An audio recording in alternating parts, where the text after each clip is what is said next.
Good evening everybody, कैसे हो बच्चों? Good evening sir. Good evening, good evening. Good evening sir. Good evening अभी sir. अभी आप लोग सर इवनिंग सर। आ गए क्लास में? स्टार्ट किया जाए क्लास। यस सर फ्रेश हो लिए सभी लोग?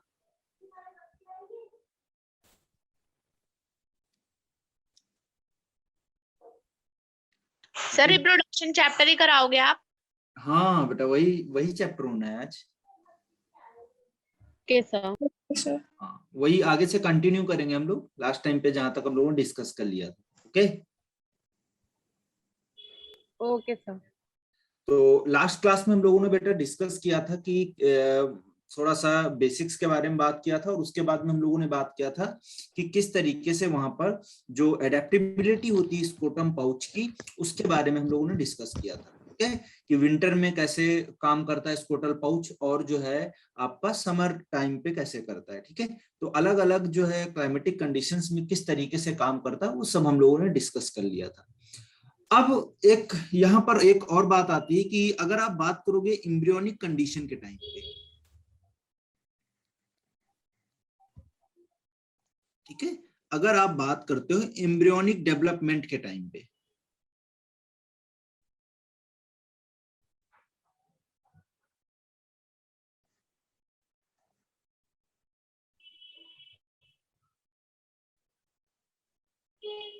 तो बेटा यहां पर आप देखोगे ड्यूरिंग 7 मंथ तक, अगर बात करोगे आप 7 मंथ तक, तो वहां पर जो टेस्टिस होती हैं, टेस्टिस कहां पर रहती हैं? तो आप बोलोगे एब्डोमिनल रहती हैं। मतलब अभी टेस्टिस का डेवलपमेंट कहां हो रहा होगा? फीटस के एब्डोमेन में हो रहा होगा। ओके, बट 7वें महीने के आसपास वहां पर क्या होता है, टेस्टोस्टेरोन का लेवल थोड़ा इंक्रीज करता है। ओके, बहुत बेहतरीन बात बता रहा हूं आपको, बहुत अंदर से। टेस्टोस्टेरोन जो था इसका लेवल क्या करेगा? इंक्रीज करेगा, थोड़ा टेस्टिस से निकालेगा, और जैसे इसका लेवल इंक्रीज करेगा, ये टेस्टिस जो होंगी वो एब्डोमेन से बेटा निकल के कहां पर आ जाएंगी? हैंग हो जाएंगी या सस्पेंडेड हो जाएंगी in the scrotal pouch. Sir एक बार फिर से बताना। हाँ, कोई बात नहीं, फिर से रिपीट कर रहा हूं मैंने बोला कि ड्यूरिंग द एम्ब्रियोनिक डेवलपमेंट, जब आप बात करोगे एम्ब्रियोनिक डेवलपमेंट के टाइम पे, तो टेस्टिस जो होती है उनका डेवलपमेंट जो होता है एब्डोमिनल होता है। मतलब एब्डोमेन में भी एम्ब्रियो के, या जो आपका जो डेवलपिंग एम्ब्रियो है उसमें जो है आप देखोगे टेस्टिस जो होंगी एब्डोमिनल होंगी।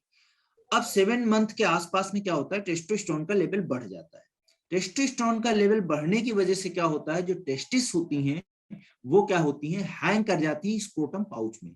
अदरवाइज अगर ये नहीं होगा, अगर ये नहीं होता है, तो अगर आपने एक डिजीज पढ़ा होगा, एक डिसऑर्डर पढ़ा होगा मेल के केस में, अगर टेस्टिस हैंग नहीं करती स्क्रोटल पाउच में, अगर स्क्रोटम में हैंग नहीं करेंगी, तो आप देखोगे, एक मैं यहाँ पर डिफेक्ट लिखे दे रहा हूँ, डिसऑर्डर लिखे दे रहा हूँ, अगर ऐसा नहीं हो रहा है तो फिर क्या होगा? तो एक आप लोगों ने पढ़ा है cryptorchidism. Yes sir, we know that. Yes sir. हाँ हाँ, क्या होता है बेटा क्रिप्टो ऑर्किडिज्म? सर इसमें टेस्टिस का कोई पेयर वो एब्डोमिनल में नहीं रीच कर पाता। हाँ, very good.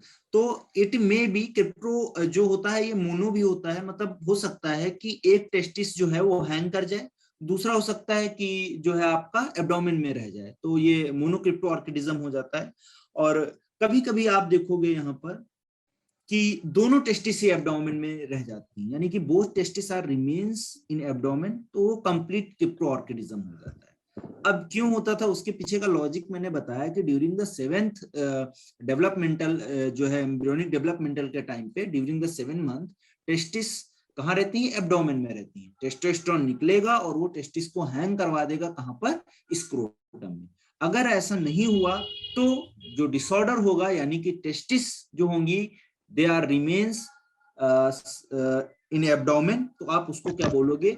That is the cryptorchidism. कई बार क्वेश्चन पूछा गया, आपको एक सिंपल क्वेश्चन पूछता है क्रिप्टो ऑर्किडिज्म क्या है? क्रिप्टो मतलब ही होता है, क्रिप्टो का मतलब आप समझो, क्रिप्टो का मतलब क्या होता है बेटा? कोई बताएगा? एनीवन? क्रिप्टो का मतलब क्या होता है? फेलियर। हाँ, फेलियर। नहीं, सर हिडन। अभी, हाँ वेरी गुड। अभी देखो बहुत जो है मार्केट में चल रहा है क्रिप्टो करेंसी, बिटकॉइन सुना होगा आपने। ओ सही है। हाँ, तो क्रिप्टो का मतलब क्या है? दिखाई ना पड़े जो। क्रिप्टो का मतलब क्या है? हिडन, है ना, हिडन। और ऑर्किड का मतलब होता है टेस्टिस, यानी कि हिडन टेस्टिस हूं। अब एक बात बताओ आप यहाँ पर हमको, अगर क्रिप्टो ऑर्किडिज्म हो जाएगा तो स्पर्मेटोजेनेसिस पे क्या फर्क पड़ेगा, उसके कंसिक्वेंसेस क्या होंगे? सर वो तो हो ही नहीं पाएगा ना अगर हाँ वेरी उसका गुड। क्यों नहीं फॉर्मेशन हो नहीं पाएगा? पाएगा, व्हाई? खास क्यों नहीं? नहीं होगा टेम्परेचर नहीं मिलेगा सुटेबल, क्योंकि वेरी उनका गुड। टेम्परेचर अलग होगा। हाँ ठीक है, ठीक है, वेरी गुड। यानी कि वहां पर टेम्परेचर जो मेंटेन, जो एक ऑप्टिमम टेम्परेचर चाहिए स्पर्मेटोजेनेसिस के लिए, वो टेम्परेचर मेंटेन नहीं हो पाएगा। सभी को समझ में आ गई ये बात? Yes sir. Yes sir. अब हम आगे बढ़ते हैं बेटा। इसके बाद में हमारा एक बहुत मेन क्वेश्चन एक पूछा जाता है पैथ ऑफ स्पर्म से, और उस टॉपिक के साथ साथ में हम लोग डिस्कस कर लेंगे टेस्टिस का स्ट्रक्चर। कई सारे क्वेश्चन वहां से बनते हैं आपके नीट लेवल पे, और कई बार पूछा भी गया है। बहुत सिंपल सा है कि चलिए देखते हैं एक एक करके, वन बाय वन। चलिए, सबसे पहले अगर आप बात करोगे टेस्टिस में, अगर आप देखोगे आउटर टू इनर अगर जाते हो, सिंपल सिंपल थोड़ा थोड़ा मैं बता रहा हूं आपको, आउटर टू अगर हम इनर जाते हैं, ठीक है, कहाँ जा रहे हैं बेटा? आउटर टू इनर जा रहे हैं। टेस्टिस में हम कहाँ जा रहे हैं? बाहर से अंदर की तरफ जा रहे हैं। तो क्वेश्चन पूछता है कि कौन कौन सी लेयर प्रेजेंट होती हैं। पहला लेयर जो होता है उसको बेटा हम बोलते हैं ट्यूनिका, ट्यूनिका वेजाइनैलिस। सर प्रीवियस वो दिखा दो कोई। बेटा मिल जाएगा आपको, आप टेंशन मत लो, ठीक है, मैं ग्रुप पे दे एक बार दूंगा, और बता दो सर, आपको एक बार मैम और भेज बता दो। देंगी। कोई बात नहीं, आप देख लो, लेकिन मैं भेज दूंगा आपको, ठीक है, डोंट वरी, उसके लिए टेंशन मत लीजिए। Thank you sir. चलो, हाँ, ट्यूनिका वेजाइनलिस, ये आउटर टू इनर जा रहे हैं, तो पहला लेयर हमारा क्या हो गया? Tunica vaginalis. उसके बाद बेटा दूसरा लेयर कौन सा हो जाएगा? तो उसको आप बोलोगे tunica albuginea. Albuginea. Very good, albuginea. चलिए, दूसरा लेयर हो गया। अब हम और अंदर की तरफ जाएंगे तीसरे लेयर पे, और वो तीसरा लेयर बेटा कौन सा होगा? तो आप बोलोगे ट्यूनिका, कौन सा होगा? वैस्कुलोसा। कौन सा होगा? Tunica vasculosa. तो तीन लेयर हैं ये। पहला लेयर आप देखिए, ये वाला जो है आपका, जिसको आप बोल रहे हो ट्यूनिका वेजाइनलिस। ट्यूनिका वेजाइनलिस कैसा कवरिंग है? सबसे बाहर की तरफ है, तो आप बोलोगे आउटर कवरिंग है, आउटर लेयर है, ठीक है। दूसरा बेटा देखिए आप, ये जो होता है ट्यूनिका एल्बुजिनिया, इसको आप बोलते हो फाइबरस कोट होता है। ऐसा होता है, फाइबरस कोट होता है, फाइबर यहाँ पर ज्यादा होते हैं, ठीक है। और फाइबर को कौन निकालता है? कौन सी सेल्स फाइबर बनाती है? स्केलेटन का है मैम। नहीं, वो फाइबर की सर ये बात नहीं कर रहा हूँ, एनिमल के फाइबर में बात कर रहा हूँ। कोलेजन एंड इलास्टिन, ये सब फाइबर होता है कि नहीं होता है? सर होता है। ये कौन बनाता है? कौन सी सेल्स बनाती है? बहुत इन इंपॉर्टेंट है। एनिमल। हाँ, इन एनिमल्स। Okay sir. कौन बनाता है? बहुत इंपॉर्टेंट है, 11th का टॉपिक है, टिश्यू में पढ़ते हो आप।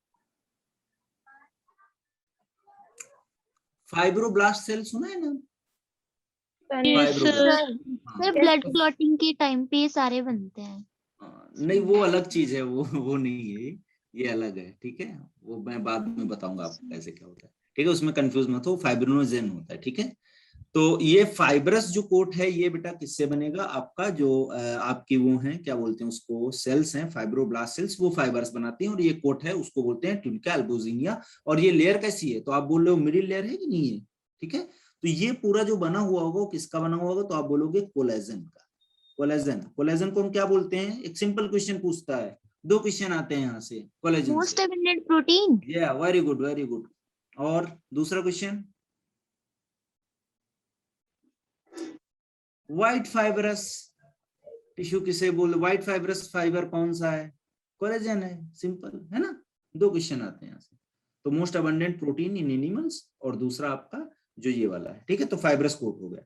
अब तीसरे पे हम देखते हैं बेटा, तीसरा वाला जो हमारा है फाइब्रस कोट के बाद में, इसको हम बोलेंगे वैस्कुलर कोट। क्या बोलेंगे? वैस्कुलर कोट, ठीक है। क्या बोलेंगे? Vascular coat. वैस्कुलर कोट जो है वो किसका बना होगा? वैस्कुलर जब भी वर्ड लगा हो तो आप समझ जाइएगा क्या होता है, मतलब कि वहां पर ब्लड का सप्लाई बहुत ज्यादा है, यानी कि वहां पर क्या होगा? ब्लड वेसल्स का प्रेजेंस है। बेटा वाइज आ रही, माइक बंद कर लो, जिसके पीछे से वाइज आ रही। तो वैस्कुलर में क्या होगा बेटा? ब्लड वेसल्स जो होंगी वो अबंडेंट यहाँ पर होंगी। वैस्कुलर जब भी बोले वैस्कुलर तो समझ जाओ आप, क्या सिंपल सी बात है कि वहां पर क्या है आपका जो है वैस्कुलर कोट है, तो मतलब क्या हुआ कि ब्लड जो है वहां पर वेसल्स का फॉर्मेशन हो रहा है, या ब्लड वेसल्स अबंडेंट जो है वहां पर पाई जा रही, ठीक है। तो यहाँ पर एक वैस्कुलर कोट में आप देखोगे जो, तो यहाँ पर एक आप बोलोगे जो है डेलिकेटेड नेटवर्क ऑफ, ये समझ लेते हैं, यहां से एक क्वेश्चन बनता है, ठीक है। तो डेलिकेटेड नेटवर्क ऑफ कैपिलरीज, तो कैपिलरीज का एक डेलिकेटेड नेटवर्क प्रेजेंट होता है, और उसी को हम देखते हैं यहाँ पर कनेक्टिव टिश्यू भी होता है साथ में, और उसको हम क्या बोलते हैं? Tunica vasculosa. तो एक क्वेश्चन आपका यहाँ से बन गया, अगर हम टेस्टिस में इनर टू आउटर जाते हैं तो कौन सी लेयर होंगी, या आउटर टू इनर जाते हैं तो कौन सी लेयर होंगी। तो मैंने सामने लिख दिया आपको, आप लोग स्क्रीनशॉट ले लीजिए, ठीक है। फिर अब हम आगे बढ़ते हैं इसके बाद नेक्स्ट पेज पे। सर हाँ बोलो बेटा। सर एक बार ये डेलिकेटेड नेटवर्क वाला पॉइंट दोबारा बता दो। ठीक है, I am repeated again. Vascular का मतलब मैंने बोला कि ब्लड वेसल्स प्रेजेंट होंगी। डेलिकेटेड नेटवर्क ऑफ कैपिलरीज यहाँ पे शोर बेटा मत करो पीछे से। तो ट्यूनिका वैस्कुलोसा में क्या होगा? डेलिकेटेड नेटवर्क ऑफ कैपिलरीज का मतलब क्या है कि यहाँ पर जो कैपिलरीज होंगी बहुत ज्यादा होंगी। अभी आगे जब डायग्राम बनेगा ना तो आप देखोगे ऐसे यहाँ पर कैपिलरी बहुत ज्यादा सारी होती हैं, ब्लड वेसल्स होती हैं, तो कैपिलरी जो होती है वो फाइन होती है, ठीक है। तो उन्हीं को हम बोलते हैं वो डेलिकेटेड होती है, मतलब बहुत मजबूत नहीं होती। माइक म्यूट करा दो। बेटा माइक म्यूट कर लो या मैं कर दूंगा यहाँ से, तो कोई लोग नहीं फिर पूछ मतलब वो कर पाओगे, आप क्वेश्चन भी नहीं पूछ पाओगे, है ना। तो बीच में डिस्टर्ब मत करिए आप, ठीक है। जिसको डाउट पूछना है मैं टॉपिक पढ़ा लूं, उसके बाद आराम से पूछो, कोई ऐसा प्रॉब्लम नहीं है, कहीं कोई जा नहीं रहा, आराम से पढ़ेंगे, बहुत स्लो, ठीक है। और जो अननेसेसरी वाइज आ रहा है पीछे से वो आप लोग प्लीज बंद कर लो माइक अपना, ठीक है। चलो, तो यहाँ पर डेलिकेटेड नेटवर्क ऑफ कैपिलरी है, ब्लड वेसल्स का बना हुआ स्ट्रक्चर है, ठीक है बेटा। चलो आगे अब बढ़ते हैं हम लोग, स्क्रीनशॉट ले लिया होगा आप लोगों ने। अब हम मेन जो है फोकस करते हैं स्ट्रक्चर पे, ठीक है। हाँ बेटा बोलो। सर जी बोलिए। सर एक बार आप डायग्राम के थ्रू भी समझा देते हैं। हाँ बेटा वही करने जा रहे हैं, आप टेंशन मत लो, सब होगा, ठीक है। जस्ट वेट एंड वॉच, ठीक है। तो यहाँ पर हम देखेंगे, अब एक हम डायग्राम बनाने जा रहे हैं और उसी के थ्रू हम सारी बातें यहाँ पर क्लियर कर लेंगे, और यहाँ से करीब करीब 5 क्वेश्चन जो पूछ सकते हैं, मतलब ऐसा नहीं कर रहा हूं मैं कि 5 क्वेश्चन पूछे जाएंगे, मतलब 5 तरीके के क्वेश्चन यहाँ पर बनते हैं, 5 तरीके से क्वेश्चंस को पूछता है,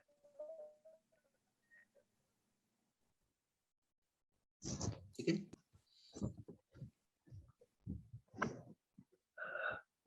चलिए देखिए, सबसे बाहर की तरफ लेयर जो थी मैंने बोला ये वाली लेयर, ये मैं अब शॉर्ट फॉर्म में लिखे दे रहा हूं यहाँ पर, ट्यूनिका वेजाइनैलिस, ठीक है। कौन सी होगी? ट्यूनिका वेजाइनैलिस।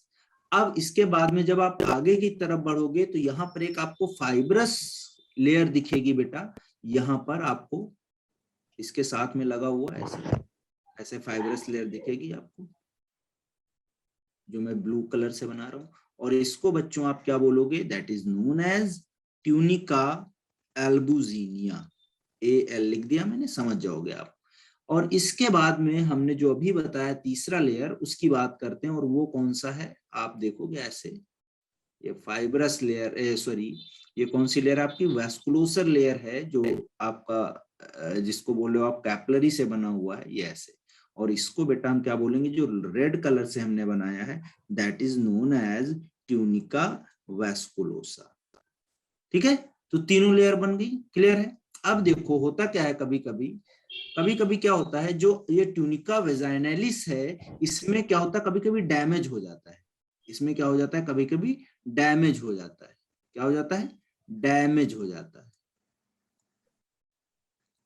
ठीक है, अब डैमेज हो गया, अगर मान लो चोट लग गई, कुछ हो गया है, चोट लग गई मान लो, तो जब चोट लगती है ना तो इसमें क्या होगा, आप देखोगे ये डैमेज हो जाएगा, और डैमेज होगा तो उसकी वजह से क्या होगा, यहाँ पर फ्लूइड इंक्रीज कर जाएगा, फ्लूइड भर जाएगा पूरा, यहाँ पर इसमें पूरा क्या होगा, फ्लूइड भर जाएगा। ठीक है, और जब फ्लूइड बहुत ज्यादा भर जाता है तो इसी को हम क्या बोलते हैं, ये स्वेलअप कर जाता है, और इसी को हम बोलते हैं हाइड्रोसील। तो एक नॉर्मल सर्जरी करके इसको हम सही कर सकते हैं, हाइड्रोसील को। ठीक है, चलिए आगे देखते हैं। तो ये भी क्वेश्चन पूछा गया है एक दो बार, हाइड्रोसील वाला। ठीक है, अब आगे देखते हैं इसके बाद में ये वाला जो आप देख रहे हो, जो इनर पोर्शन, ये देख, रिपीट करना जो आपने अभी बताया। मैंने बेटा बोला अगर ट्यूनिका वेजाइनलिस अगर डैमेज हो जाती है, कहीं चोट लग जाती है एक्सरसाइज करते समय, या जो है क्रिकेट खेलते समय, या कुछ भी हो, तो वहां पर क्या होगा, ये जो ट्यूनिका वेजाइनलिस है ये डैमेज हो जाती है, और ये जब डैमेज होती है तो उसकी वजह से क्या होता है, इसमें फ्लूइड भर जाता है। मैंने देखा ना, फ्लूइड का लेवल बढ़ा दिया, इंक्रीज कर दिया। तो जब फ्लूइड भर जाता है, से आता है? फ्लूइड बेटा वो जो टिश्यूज होते हैं ना, वहीं से फ्लूइड आएगा। ठीक है, ओके सर। टिश्यूज के पास भी तो फ्लूइड होगा ना, ऐसा तो नहीं होगा, इंटरस्टिशियल फ्लूइड वो सब होता नहीं। तो यहाँ पर टिश्यू में पूरा फ्लूइड भर जाएगा इस लेयर में, तो इसी को हम क्या बोल देते हैं, हाइड्रोसील। ठीक है, क्या बोल देंगे, हाइड्रोसील। अब दूसरा देखिए, इसके बाद में हम बात करते हैं आगे हम बात करेंगे, तो यहाँ पर कुछ स्ट्रक्चर्स प्रेजेंट होते हैं बेटा, उनको हम क्या बोलते हैं, they are known as testicular lobules.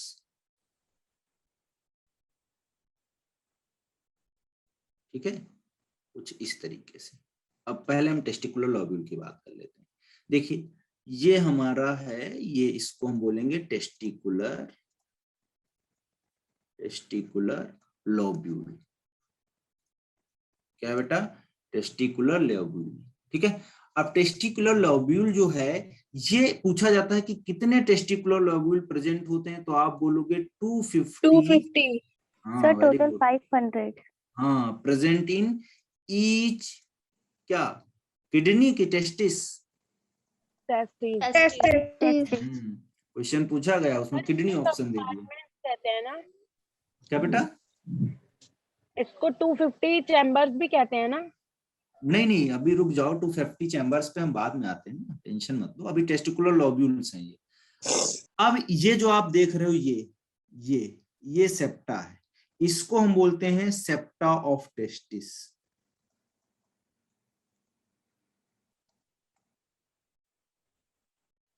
क्या बोलते हैं इसको, सेप्टा ऑफ टेस्टिस। ठीक है, तो ये सेप्टा मतलब बीच के जो ये जगह है ना, ये आप देख रहे हो, ये क्या है, दीज आर द सेप्टा। ठीक है, तो जितने लोब्यूल हैं उसी हिसाब से सेप्टा होंगे। ठीक है, तो सेप्टा ऑफ टेस्टिस यहाँ पर बीच में जो ये गैप है, जो इसको हम बोल रहे हैं। ठीक है, अब इसमें देखते हैं हम लोग, जो टेस्टिकुलर लोब्यूल है, इनमें हमने बोला कि कितना है testicular lobule, 250 in each testis. कितने प्रेजेंट है, 250 प्रेजेंट है एक टेस्टिस में। तो दोनों में बेटा कुल मिला के कितना हो जाएगा, तो आप बोलोगे 500। ठीक है, अब इसमें देखते हैं हम, इसके अंदर एक स्ट्रक्चर होता है जिसका नाम होता है क्या, सेमिनिफेरस ट्यूब्यूल्स। हाँ, और सेमिनिफेरस ट्यूब्यूल का आगे वाला जो पार्ट होता है वो कैसा होता है, कन्वोल्यूटेड होता है। इस बात को समझिएगा, ये आगे का पार्ट जो होता है वो कन्वोल्यूटेड होता है, और पीछे का स्ट्रेट होता है। क्यों, क्या है यहाँ पर, अभी और बातें बताएंगे। तो अब यहाँ से क्वेश्चन आपसे पूछता है, एक सिंपल क्वेश्चन, कि each testicular lobule contains how many seminiferous tubules. 1 2 3। वाह, क्या बात है, आप लोग सब पूरा एनसीईआरटी बिल्कुल रटे हुए हो, इतनी अच्छी बात। तो यहाँ पर क्या होगा, प्रेजेंस ऑफ, आप बोलोगे इन टेस्टिकुलर लोब्यूल्स के अंदर, तो यहाँ पर लिख लेंगे presence of 1 2 3 seminiferous tubules. Seminiferous tubules. In each क्या आपका लॉब्यूल। ठीक है, तो हर एक लॉब्यूल में आप देखोगे कितना होगा बेटा, 1 से 3, सॉरी 2 लिख दिया मैंने, 1 से 3 यहाँ पर क्या होंगे आपके सेमिनिफरस ट्यूब्यूल्स होंगे। ठीक है, अब इसके बारे में हम डिटेल में भी आगे डिस्कस करेंगे, पहले जो है केवल स्ट्रक्चर हम समझ लेते हैं। ठीक है बेटा, अब देखो जब आप आगे बढ़ोगे तो यहाँ पर जब आप आओगे इस वाली जगह पे, यहाँ पर ये देखिए, यहाँ पर ये वाला जो जगह है इसको बेटा हम क्या बोलते हैं, ये एक नेटवर्क होता है, फाइन ट्यूबुलर नेटवर्क होता है, और इसको हम क्या बोलते हैं, इट इज नोन एज, क्या बोलते हैं, रेटी टेस्टिस। वेरी गुड, इसको बेटा हम क्या बोलेंगे, दैट इज नोन एज रेटी टेस्टिस। क्या बोलते हैं, रेटी टेस्टिस। ठीक है, क्या बोलेंगे, रेटी टेस्टिस। अभी इसके बारे में भी हम लोग डिस्कस करेंगे आगे जाके, क्या है रेटी टेस्टिस, क्या है क्या नहीं है। ठीक है, अब रेटी टेस्टिस आपस में मिलते हैं और मिलने के बाद में एक स्ट्रक्चर बनाते हैं बेटा, यहाँ पर आपको देखने को मिलेगा। हाँ वॉसा फ्रेंचिया। हाँ, वेरी गुड, दोनों एक ही बात है, चाहे आप कुछ भी बोलो। ठीक है,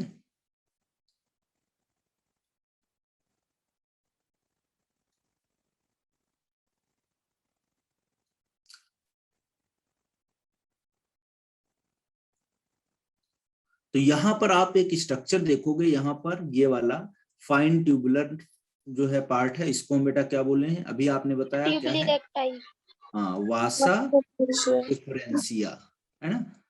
वासा इफ्रेंसिया इसलिए हम बोल रहे हैं क्योंकि एनसीईआरटी में इसी नाम से ज्यादा जो है मेंशन किया गया है। ठीक है, या ट्यूबुला इरेक्टाई भी बोल सकते हो आप, कोई दिक्कत नहीं। ठीक है, या छोड़ो इसको बाद में लिख लेंगे, जगह नहीं है यहाँ पे इतना बेटा। ठीक है, तो वासा इफ्रेंसिया यहाँ पर देखने को आपको मिल जाएगा। अब ये वासा इफ्रेंसिया बेटा किसमें ओपन हो रही है, ये वासा इफ्रेंसिया एपिडिडाइमिस के पार्ट कितने हैं आप बोलोगे, देखो इसको याद करने का सबसे सिंपल तरीका, 3 पार्ट्स होते हैं सर। कौन कौन से, एक आप बोलोगे कैपेट, कैपेट नहीं सीक्वेंस वाइज बोलोगे, कैपेट मतलब कैप, तो हेड रीजन है ना, कैपेट क्या है, हेड रीजन है इसका। ठीक है, यानी कि सबसे पहला पार्ट है किसका, एपिडिडाइमिस का। ठीक है, ये पहला पार्ट एपिडिडाइमिस का। दूसरे में आओ, देखो यहाँ पर ये बीच वाला आ जाओ पार्ट, ये वाला बेटा इसको हम क्या बोलते हैं, that is known as body, है ना, क्या बोलते हैं इसको, बॉडी ऑफ एपिडिडाइमिस, या इसी को हम क्या बोलते हैं, that is known as corpus. Very good. अब इधर आ जाओ आप टेल रीजन में, यहाँ पर बेटा इसको हम क्या बोलते हैं, दूसरे पेन से कर लेते हैं, यहाँ पर इसको बेटा क्या बोलते हैं हम, ये क्या है हमारा काउडा, टेल है ना, तो इसको हम बोलेंगे काउडा, या इसी को हम क्या बोलते हैं, टेल। तो एपिडिडाइमस जो है मैं स्टार बनाया दे रहा हूँ, 3 पार्ट में डिवाइड है, इसमें कैपेट, कार्पस एंड काउडा, या बोलोगे हेड, बॉडी एंड टेल। ठीक है, इनके अलग अलग फंक्शन है, क्या रोल है, वो बहुत इंपॉर्टेंट पॉइंट्स हैं, वो हम लोग आगे अभी डिस्कस करेंगे जब जिसका जो है देखेंगे आगे। सर जो स्पर्म्स होते हैं वो एपिडाइडिमिस में स्टोर रहते हैं, टेम्परेरी स्टोरेज होता है, अभी आ रहे हैं उसी पे, कॉर्डल रीजन में होता है, क्यों होता है, अच्छी अच्छी बातें वहां पर बहुत इंटरेस्टिंग आपने सुनी नहीं होंगी, वो भी हम लोग डिस्कस करेंगे। ठीक है, चलो इतनी बात समझ में आ गई सबको, स्ट्रक्चर समझ में आ गया, बोलिए एक बार। Yes sir. किसी को कोई doubt? No sir. No sir. चलिए अब हम चलते हैं, आगे बढ़ते हैं। ठीक है, स्क्रीनशॉट ले लिया आप लोगों ने? Yes sir. Yes sir. ठीक है, जरूरत पड़ेगा तो भी हम पीछे फिर से आएंगे उसमें। अब देखते हैं, यहां पर आप बोलोगे टेस्टिस का जो डायमेंशन है ना, वो क्या है, तो आप बोलोगे कितना है, 4 × 3 × 2। ठीक है, कितना है, 4 × 3 × 2। ठीक है, बस ये रखना है याद, और आपको क्या याद रखना है कि ओवल शेप में होती है। ठीक है, कैसी होती है, ओवल शेप में होती है। इसके बाद में बेटा अब हम बढ़ते हैं पैथ ऑफ स्पर्म की तरफ। एक क्वेश्चन बनता है सर टेस्टिस का डायमेंशन मतलब कैसे, मतलब वही लेंथ कितना है उसका, ब्रेथ कितना है उसका, है ना, थिकनेस कितना है, ऊंचाई कितना है, हाइट कितना है, वही है 4 × 3 × 2। सही लर्न करना इम्पोर्टेंट है। बेटा एनसीईआरटी में दिया है तो ये इतना याद रख लेना प्लीज इसको, ठीक है। और कुछ याद नहीं करना, इसमें क्या है 4x3x2 बस सिंपल एकदम।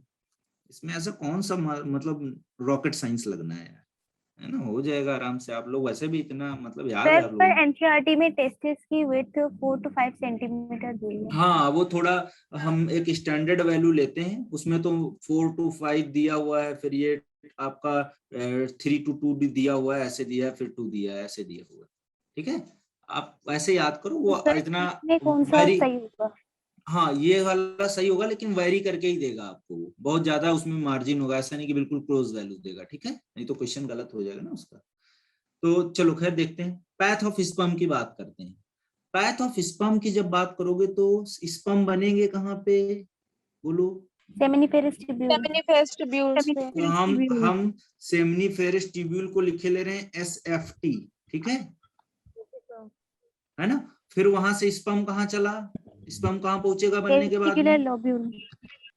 टेस्टिकुलर लोब्यूल तो है ही है, वो तो स्ट्रक्चर है, आगे बताओ। टेस्टिस। हाँ रिटिटेस्टिस, देखो अभी आप लोग ही करोगे, 4 नंबर कमा लोगे आप लोग, रिटिटेस्टिस। फिर बेटा उसके बाद हाँ वासा इफ्रेंसिया लिख दिया मैंने, ठीक है। फिर आगे एपिडिडाइमस लिख दिया मैंने। फिर बेटा वासा डिफरेंशिया। Vas deferens. ठीक है, हाँ ठीक है। तो ये पैसेज है पूरा आपका, यही क्वेश्चन बनता है एक आपका, आपने एक क्वेश्चन कर लिया, ठीक है, बधाई हो आप लोगों ने। इसके बाद यूरेटर और यूरेथ्रा। हाँ अभी वहां तक हम लोग पहुंचे नहीं, सेमिनल वेसिकल में जाएगा ना। हाँ सेमिनल वेसिकल में नहीं जाता है, यहाँ पर वास्ट डिफरेंस के बाद में फिर उसमें जाएगा ना, यूरेथ्रा में, है ना। और यूरेथ्रा से फिर कहाँ चला जाएगा, जो है पेनिस। सर जो ग्लैंड होते हैं वो तो सीमेन प्रोड्यूस करते हैं ना, वो उनके अंदर हाँ कितना वो जाएगा? उनमें स्पर्म अंदर नहीं जाएगा उसके, वो बल्बोयूरेथ्रल एंड प्रोस्टेट ग्लैंड। हाँ वो अभी हम लोग डिस्कस करेंगे तो बता देंगे आपको कहाँ पे क्या होता है। अब अभी बस ये समझिए पैथ वाला हो गया काम, ठीक स्टोर का हाँ। होंगे, स्पर्म स्टोर का होंगे, वो बताना। एक मिनट बेटा, आ रहे हैं उसी पे आ रहे हैं, थोड़ा सब्र रखो, है ना, सीक्वेंस से ही चलेंगे ना, ऐसे तो फिर आप गड़बड़ हो जाएगा ना सब।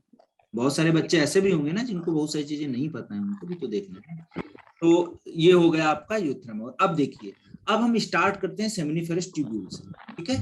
कहाँ से स्टार्ट करते हैं, सेमिनिफेरस ट्यूब्यूल से। चलो देखते हैं, सेमिनिफेरस ट्यूब्यूल की बात करते हैं, ठीक है।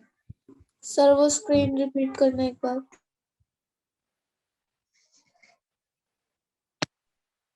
ठीक है, हो गया, यस सर। डन। चलिए अब देखिए दूसरा, देखिए अब हम बात करते हैं, यहाँ पर से भी क्वेश्चंस आते हैं आपके सेमिनिफेरस ट्यूब्यूल से, ठीक है। कहाँ से क्वेश्चन आते हैं बेटा, सेमिनिफेरस ट्यूब्यूल से। क्या क्या क्वेश्चन आते हैं, चलिए देखते हैं। सेमिनिफेरस में अगर आप देखोगे तो यहाँ पर 2 तरीके की सेल्स होती हैं, चलो बताओ कौन कौन सी होती हैं। पहली कौन सी सर है, मेल जर्म सेल और सेटोली सेल। नरिशमेंट प्रोवाइड करते हैं। हाँ रुक जाओ, सर्टोली सेल्स, और दूसरी कौन सी होंगी, male germ Leydig cells. Interstitial cell भी कहते हैं इन्हें। अरे वाह क्या बात है, क्या बोलते हैं इसको बेटा, इंटरस्टिशियल टिशियल cells. Sir male germ cell. हाँ बेटा ये उन्हीं से आते हैं, ये जो सर्टोली सेल्स होते हैं ना, उन्हीं से बनते हैं, ठीक है। पर सेटोली सेल्स तो सर जर्मिनल प्रोवाइड करते हैं ना। हाँ जर्मिनल क्यूबॉइडल एपिथेलियल सेल्स होती है ना, उन्हीं से स्पर्मेटोगोनिया बनते हैं, और स्पर्मेटोगोनिया से फिर क्या बनते हैं, स्पर्मेटोसाइट्स बनते हैं, और स्पर्मेटोसाइट से फिर क्या बनते हैं आपके, प्राइमरी मतलब प्राइमरी स्पर्मेटोसाइट, सेकेंडरी स्पर्मेटोसाइट, फिर स्पर्मेटिड्स और फिर स्पर्मेटोजोआ, ठीक है। तो ये है पूरा। तो सर्टोली सेल्स यहाँ पर, इनको दूसरा नाम क्या देते हैं हम, नर्व सेल्स। एक नाम और बता दो, एक नाम और बता दो सर। सर आई थिंक टेंटिकुलर सेल। इसको न्यूट्रेटिव सेल भी कहते हैं। हाँ तो नर्स सेल हो गया ना, नर्स का मतलब है nutritive sir nutrition provide. Cells. हाँ सस्टेंटाकुलर सेल्स, ठीक है। अब बेटा इनके देखिए रोल क्या है, एक एक करके समझते हैं इनके role. It sustentacular provides cell nourishment to Sir, sperms. तो नरिशमेंट प्रोवाइड ये करेगा। नाम क्यों दिया? Sperms को. नरिशमेंट किसको प्रोवाइड करेगा? Sperms Sperms को. स्पर्म्स को। कौन से स्पर्म को? Male germ cell. जो डेवलपिंग स्पर्म जो, Developing sperm. ठीक है। फिर देखो आप और क्या करेगा, मैचुरेशन ऑफ स्पर्म। हाँ फिर एंटीजन बाइंडिंग प्रोटीन निकालता है। इसका मतलब क्या होता है, सॉरी एंड्रोजन बाइंडिंग प्रोटीन, क्या बोलते हैं, एंड्रोजन बाइंडिंग प्रोटीन, ये निकालता है। चलो और समझते हैं इसके बाद में और क्या निकालता है, तो आप बोलोगे इनहिबिन निकालता है। क्या निकालता है? इनहिबिन निकालता है। और इनहिबिन के बाद में बेटा बोलोगे और क्या निकालता है, तो आप बोलोगे एक और होता है एंटी मुलेरियन फैक्टर, या इसी को बोलते हैं मुलेरियन रिग्रेशन फैक्टर, ठीक है, ये निकालता है। बात समझ सर में जो आई? लास्ट के जो दो है उनका मतलब बताओगे? हाँ किसका? जो लास्ट में दो बताया, इनहिबिन और एरामिन।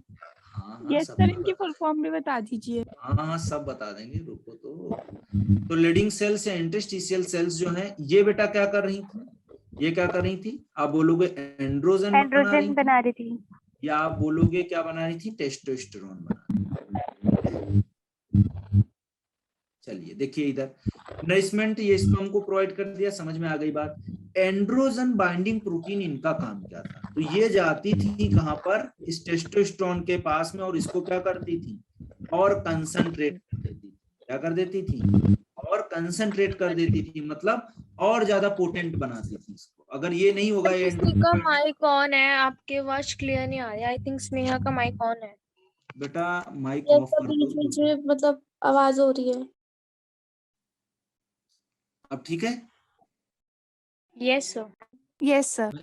मैंने बोला कि जो एंड्रोजन बाइंडिंग प्रोटीन्स हैं वो कंसंट्रेट करती हैं टेस्टोस्टेरोन को। अगर टेस्टोस्टेरोन कंसंट्रेट नहीं होगा तो अच्छे से वो पोटेंट मतलब पोटेंट नहीं होगा और काम नहीं करेगा, ठीक है। तो टेस्टोस्टेरोन के मैच्योरेशन के लिए, जैसा कि एक बच्ची ने बताया भी मुझे भी कि सर टेस्टोस्टेरोन के मैच्योरेशन में भी हेल्प करती है। तो मैच्योरेशन का मतलब वही है कि भाई उसको क्या कर रहा है, और मोर एंड मोर कंसंट्रेट कर रहा है, जिससे और इफेक्टिवली टेस्टोस्टेरोन काम कर पाए। तो वो काम किसके पास में है, एंडोजन बाइंडिंग प्रोटीन्स के पास में। दूसरा मैं बोलता हूं इनहिबिन। आपको याद होगा इनहिबिन जो होता है वो क्या करता है, एक हार्मोन होता है फॉलिकुलर स्टिमुलेटिंग। एफएच को नेगेटिव इफेक्ट होता है। बेटा बंद कर लो माइक। इनहिबिन जो होता है वो क्या करता है, आप बोलोगे एफएसएच जो होता है उसको क्या करता है, इनहिबिट करता है। अगर ये साइन लगा रहे हैं तो मतलब क्या, इसको रोक रहा है, ये इनहिबिट करा रहा है, ठीक है। तो एफएसएच होता क्या है, फॉलिकुलर स्टिमुलेटिंग हार्मोन। कहां से निकलता है फॉलिकुलर स्टिमुलेटिंग हार्मोन? पिट्यूटरी से। पिट्यूटरी से। कौन सी पिट्यूटरी? पिट्यूटरी के किस पार्ट से? Interior anterior interior pituitary. Very good. चलो अब हमारा ये बचा, ये वाला कोई जानता है? सो हाँ अगर बेटा। एफएसएच का लेवल इंक्रीज जाएगा तो हमारी बॉडी में कोई हार्मफुल है क्या? नहीं, वो रेगुलेटेड मैनर में होगा। इरेगुलेटेड मैनर में अगर होगा तब प्रॉब्लम होगी, ठीक है। मतलब एक लिमिटेड उसमें होगा ना एफएसएच का लेवल। जैसे फीमेल्स में एफएसएच का लेवल कब होता है, जब मेंस्ट्रुअल साइकिल पढ़ोगे आप लोग ना, तो फॉलिकुलर का डेवलपमेंट जब होता है उस समय एफएसएच का लेवल बढ़ता है।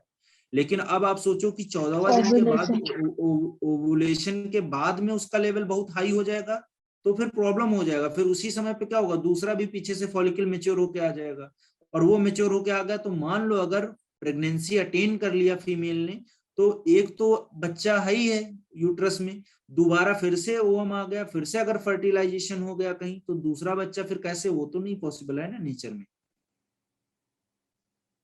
प्रॉब्लम हो जाएगा कि नहीं हो जाएगा? Yes sir. Okay sir. अच्छा चलो, अब आप लोगों के हाथ में मैं की दे रहा हूं, एएमएफ या एमआरएफ, कौन बताएगा?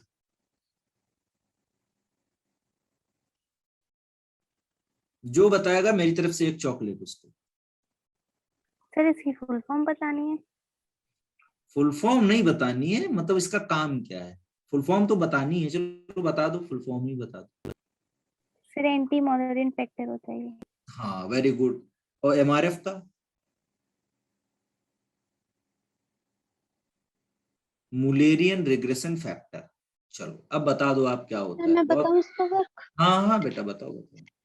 सर ये जो मेल रिप्रोडक्टिव सिस्टम होता है ना, उसको बनाता है, उसको बनाता है ये? उसको फॉर्म करता है। यस सर, पक्का? फॉर्म करता है। अच्छा, और आई कुछ बताओ। Think sir. हाँ नहीं सही सोच रहे हो, बिल्कुल सोच रहे हो, सही बिल्कुल एकदम सही है, लेकिन थोड़ा सर मैं और। मतलब जो मेल रिप्रोडक्टिव सिस्टम होता है उसमें जो फीचर्स होता है उसे डेवलप करता है। Very good. तुम लोग खुद से बता रहे हो कि नेट से देख के बता रहे हो, ये बताओ। सर खुद सर एक से। बार फुल फॉर्म बता सर खुद दीजिए से। दोबारा। पक्का ना, झूठ तो नहीं बोल रहे हो आप लोग? नहीं सर सही पक्का। सर। अच्छा चलो सर भाई, तब तो आप लोग बहुत अच्छे हो। हाँ सब बताएंगे, रुक जाओ। Sir M full form R F, दोबारा बता दो। उसी पे आ रहे हैं बेटा। एम आर एफ, आप लोग मतलब बिल्कुल पेशेंस नहीं रखते हो तुरंत एकदम। इसका फुल फॉर्म है मुलेरियन, मुलेरियन रिग्रेशन। सर एक हाँ बोलो। सर एक बार स्क्रीन रिपीट करना, वो लास्ट वाली। अच्छा रुक जाओ एक मिनट, पूरा लिख लें। Mullerian regression factor. और दूसरा जो नाम था वो क्या मैंने बताया था? ए एंटी एम। मोलरियन फैक्टर। एंटी मोलेरियन और फैक्टर। इसका फुल फॉर्म आपने बताया था क्या? एंटी मुलेरियन क्या था? फैक्टर, है ना? यही तो बताया था आप लोगों ने। Yes sir yes sir. चलो हाँ पीछे वाला देख लो भाई, किसी का स्पेशल रिक्वेस्ट है, लो स्क्रीनशॉट बेटा। Sir done. Very good. चलो ये था। अब समझना मेरी बात को और चुप रहना, जब मैं बात पूरी कर लूं तब आप जो पूछना हो पूछ लेना, ठीक है? Okay sir. चलो ओके। देखो, at the time of gonadal development,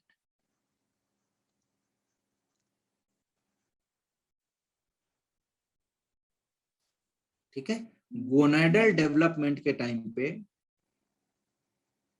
short में लिखे दे रहा हूं, गोनाडल डेवलपमेंट के टाइम पे, गोनाड का मतलब क्या होता है? टेस्टिस एंड ओवरीज, ठीक है?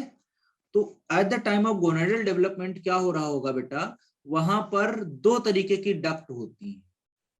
अभी डिफाइन नहीं है उस बच्चे का सेक्स या जेंडर क्या होगा वो, तो दो डक्ट होती हैं, एक को हम बोलते हैं मुलेरियन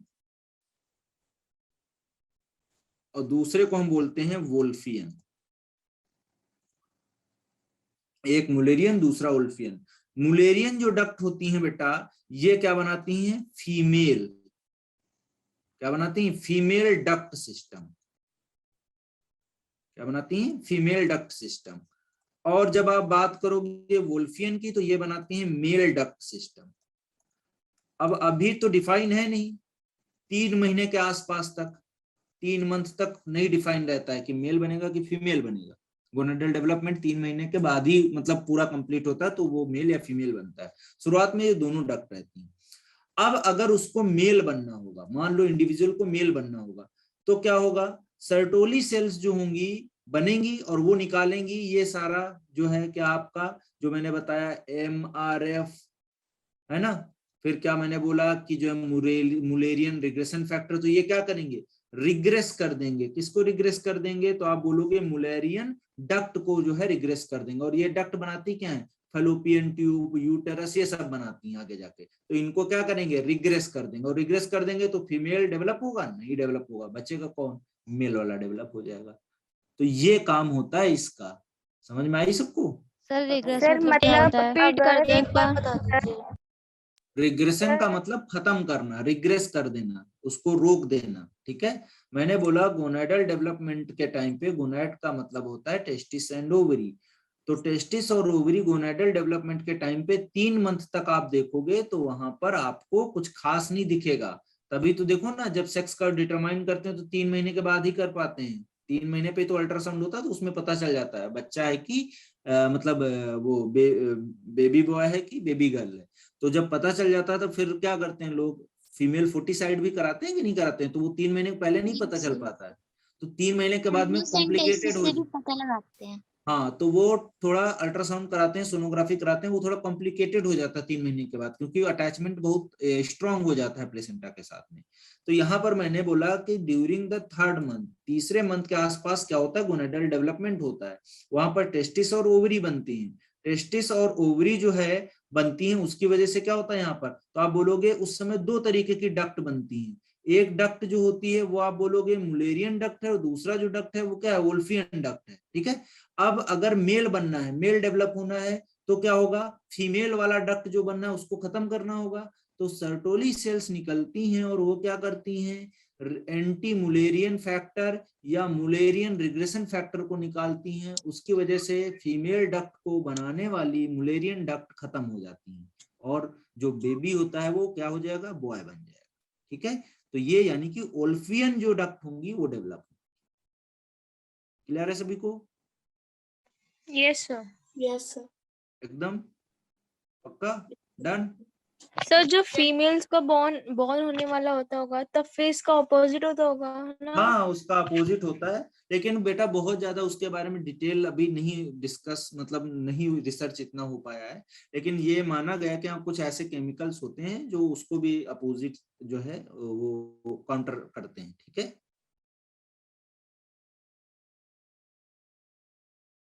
यस सर। और किसी का कोई डाउट? सर एमआरएफ जो होता है वो मतलब रिप्रेस करेगा सब, मतलब अगर बेबी बॉय होगा तो? हाँ, और भी फैक्टर बहुत सारे होते हैं, लेकिन ये भी एक वजह होती है। ठीक है, ओके सर। और किसी का बेटा कोई डाउट?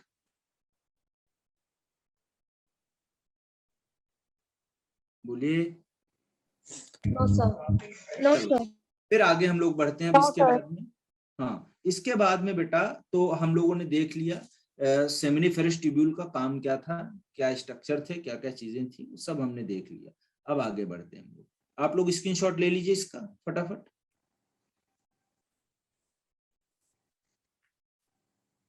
हो गया सर। ले लिया सभी ने? आगे बढ़े? Yes sir. चलो, अब बेटा जब हम टेस्टिकल्स में अंदर देखेंगे, वहां पर तो अंदर की तरफ हम क्या देखते हैं, वहां पर थोड़ा डक्ट सिस्टम एक होता है। ठीक है, डक्ट सिस्टम जो होता है, तो एक हम इसमें हेडिंग सब हेडिंग बना लेंगे यहाँ पर, इंट्रा टेस्टिकुलर डक्ट। ठीक है, इंट्राटेस्टिकुलर डक्ट। ठीक है, तो यहां पर देखेंगे सबसे पहले सेमिनिफेरस ट्यूब्यूल होगा। सेमिनिफेरस ट्यूब्यूल, एसटी मतलब सेमिनिफेरस ट्यूब्यूल, पूरा लिखने की जरूरत तो नहीं है ना, बोलो। No sir. No sir. अब सेमिनिफेरस ट्यूब्यूल का स्ट्रक्चर बेटा कुछ इस तरीके से मैं थोड़ा एक्सप्लेन कर रहा हूं आपको सिंपल बना के।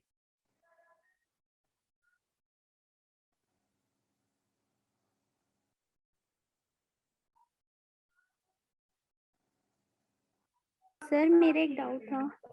हाँ बोलो बेटा। सर कुछ पीपल होते हैं जिनमें दोनों ही डक जो होती हैं वो मतलब शो होती है, तो उनमें ऐसा क्यों होता है? क्या होता है, कुछ ऐसे क्या होते हैं? सर अगर अदर पर्सन होते हैं उसमें ये दोनों डक्ट होते हैं, मतलब यस सर, ये जो मुलेरियन डक्ट और मैंने वोल्फियन। बोला बहुत सारे फैक्टर्स होते हैं, जेनेटिक लेवल पर भी डिटर्मिनेशन होता है सेक्स का कि नहीं होता है, तो वो भी रिस्पॉन्सिबल होते हैं। हाँ, दोनों डक्ट भी हो सकते हैं, लेकिन वो मतलब काम के नहीं होते हैं। ठीक है, ओके ना सर। वो मेल ही बना पाते ना फीमेल ही बन पाता, क्योंकि दो चीजें कैसे, वो नहीं नेचर सपोर्ट करेगा ना उसको। ठीक है, तो सर मतलब स्टेराइल होंगे। क्या क्या, एक बोलो। मतलब दोनों डक्ट एब्सेंट भी हो सकते हैं? हाँ, अगर एबनॉर्मेलिटी है, कोई क्रोमोसोमल डिसऑर्डर है, तो मे भी हो सकता है, क्यों नहीं हो सकता है। ठीक है, वो तो जेनेटिक लेवल पर भी डिपेंड करेगा ना, जिसे सिंड्रोम विंड्रोम पढ़ते हो आप लोग। Okay sir. तो वो सेक्सुअली मैच्योर कहाँ होते हैं, बोलो। XXY, XXX, वो सब सेक्सुअली मैच्योर होते हैं, नहीं होते हैं ना। No sir.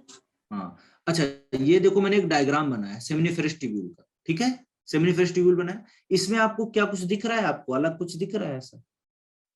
क्या इसमें कुछ दिख रहा है आपको, कुछ ऐसा अलग जो लग रहा हो?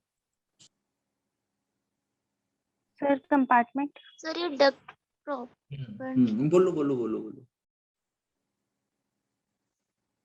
देखिए एक सर पार्ट एक यहाँ जगह पे ज्वाइन हो रहे हैं, एक कॉमन प्लेस। हाँ वो तो ज्वाइन हो रहे हैं। एक जगह देखो ये है और पीछे देखो स्ट्रेट बना हुआ है, बना हुआ कि नहीं? ये देखो कन्वॉल्यूटेड है कि नहीं, है कि नहीं कन्वॉल्यूटेड? या इसी को हम क्वाइल्ड बोलते हैं कि नहीं? बोलो। Yes sir. और पीछे वाला देखो, ये देखो सब स्ट्रेट है कि नहीं? ये थोड़ा स्ट्रेट है, ये वाला पीछे वाला पार्ट स्ट्रेट है कि नहीं? देखो सब में स्ट्रेट बनाया Yes, मैंने, तो ये स्ट्रेट है।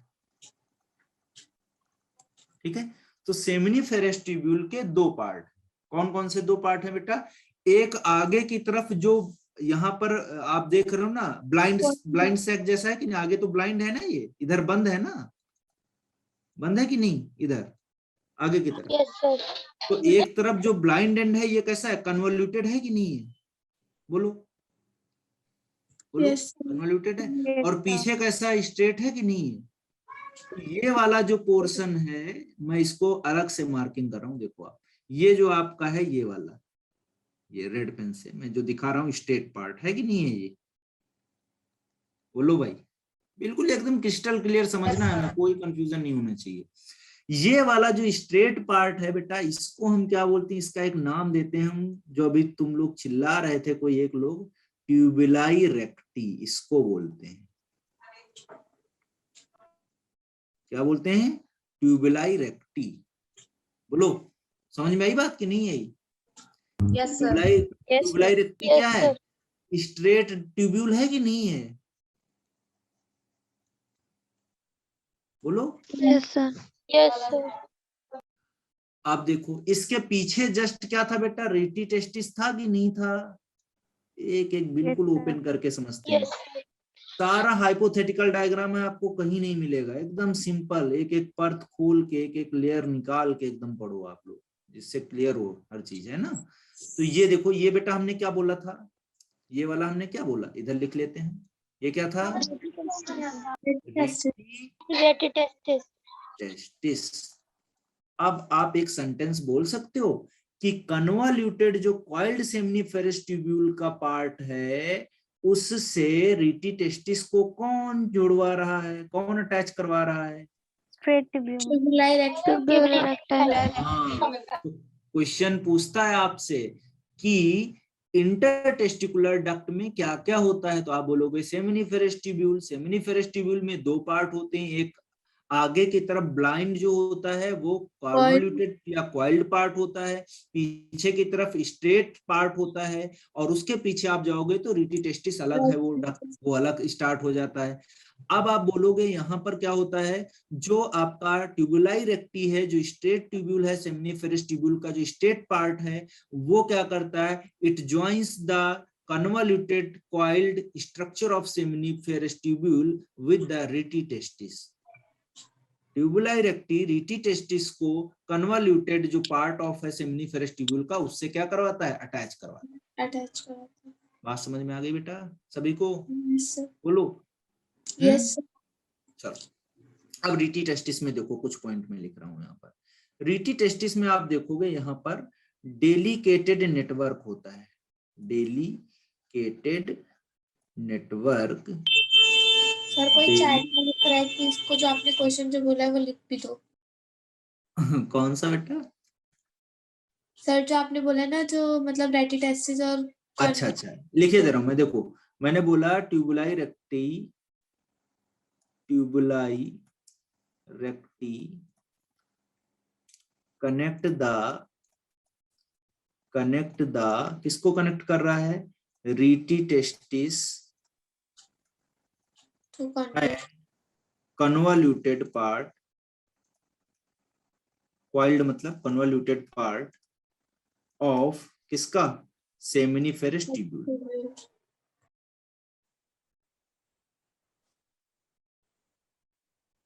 ठीक है, फिर मैंने बोला कि ये क्या है, रीटी टेस्टिस क्या है, it is a delicated network of tubule.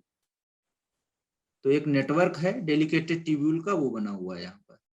ठीक है, चलो तो रेटी टेस्टिस भी हो गया। अब इस रेटी टेस्टिस में बेटा होता क्या है, तो आप बोलोगे यहाँ पर क्या होता है, मिक्सिंग ऑफ स्पर्म होता है। स्पर्म यहाँ बना, अभी देखो कितना एकदम क्लियर कर देंगे यहाँ पर एक एक चीज को। यहाँ पर मिक्सिंग ऑफ स्पर्म होता है, मिक्सिंग ऑफ स्पर्म्स रेटी टेस्टिस में, ठीक है। चलो अच्छा, एक चीज देखो बेटा, यहाँ पर एक जो है ये हम बना रहे हैं, ये समझिएगा, यहाँ पर स्पर्म बनेंगे, बनेंगे कि नहीं बनेंगे, समझ में आ रहा है? Yes sir. Yes sir. देखो स्पर्म कहाँ किधर मूव कर रहे हैं, राइटी टेस्टिस की तरफ। इनवर्ड। हाँ मतलब रेटी टेस्टिस की तरफ, इनवर्ड आउटवर्ड नहीं पूछेगा, टेंशन मत लो, बस रेटी Okay. टेस्टिस इधर इधर की तरफ मूव कर रहे हैं कि नहीं कर रहे हैं। अब ये रेटी टेस्टिस में आ गए, ठीक है। अब इसके बाद हमने बोला था अगला पार्ट जो होगा इसमें वो बेटा कौन सा होगा, जरा नाम बताओ मुझे रेटी टेस्टिस के बाद में। वासा फ्रेंचिया। वासा Very good, फ्रेंचिया। बहुत अच्छे बहुत अच्छे बहुत अच्छे, ठीक है। तो यहाँ पर ये ऐसे ट्यूबुलर पार्ट थे, इनको हम बोल देंगे दे आर द, यहाँ पर मैं लिखे दे रहा हूँ, यहाँ ये बेटा क्या है, तो आप बोलोगे वासा इफरेंसिया,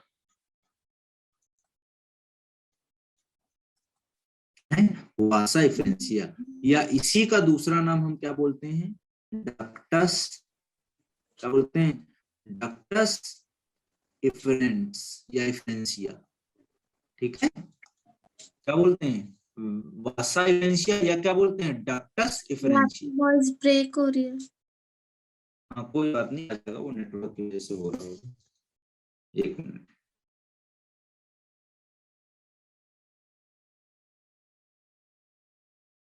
अभी आवाज आ रही बेटा, यस सर आ रही है। ठीक है। सर वासा समझ फ्रेंचिया में का आ दूसरा नाम क्या था? वासा इफरेंसिया या डक्टस इफरेंसिया। सर वासा फ्रेंचिया मल्टीपल पेयर्स हो सकते हैं या 2 पेयर्स हो सकते कोई बात नहीं, कोई बात नहीं, सर स्क्रीन वो शेयर नहीं एक्चुअल हो में रही। मुझे लग रहा है सर आपकी sir voice your voice is break. Class का टाइम भी शायद हो गया ना खत्म। Yes sir. यस सर 7:30 हो गए। यस सर, कल पढ़ा और देना। करना है, सर दूसरी क्लास है,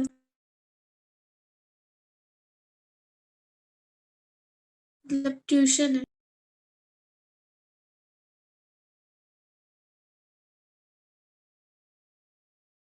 सर शैल वी लीव?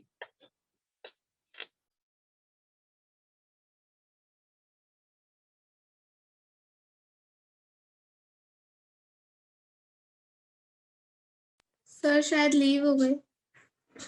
बच्चों क्लास आई थिंक ऑलमोस्ट खत्म ही है। तो आप लोग प्लीज फीडबैक फॉर्म फिर से भर दें। और सर आई थिंक मैम आपकी वॉइस क्रैक हो रही है। यस हाँ मैम। आप लोग फीडबैक फॉर्म प्लीज भर देना, ठीक है। और जिन लोगों को क्लासेस है वो लीव कर सकते हो, आई थिंक सर भी लीव हो गए हैं उनके नेटवर्क इशू की वजह से। मैम आप फिर से फॉर्म सेंड करोगे अभी? हाँ हाँ मतलब वही लिंक है जो फीडबैक फॉर्म है ना, जो केमिस्ट्री के लिए बोला था वही। ओके मैम तो मैम। फिर आप भेज दो फटाफट। जूलॉजी के लिए भरना, ठीक है।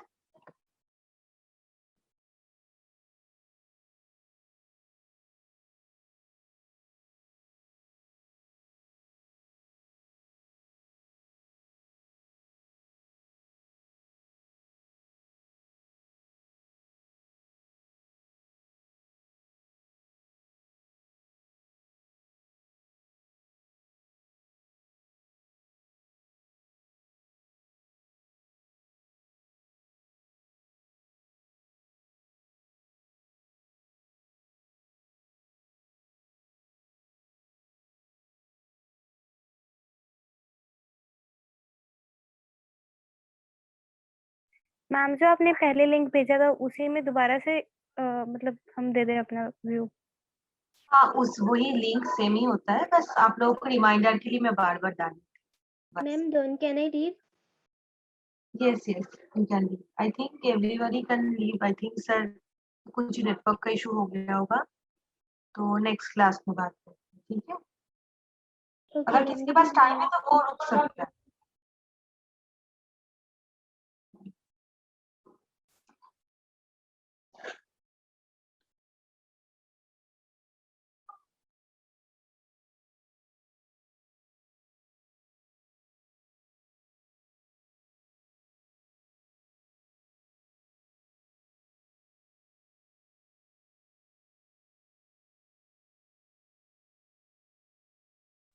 मैम कर दिया फॉर्म फिल, आप लीव कर सकते हैं। Sure, sure. Sorry for the delay. Ma'am leave कर दे। हाँ जी, हाँ जी। Okay ma'am, thank you, bye.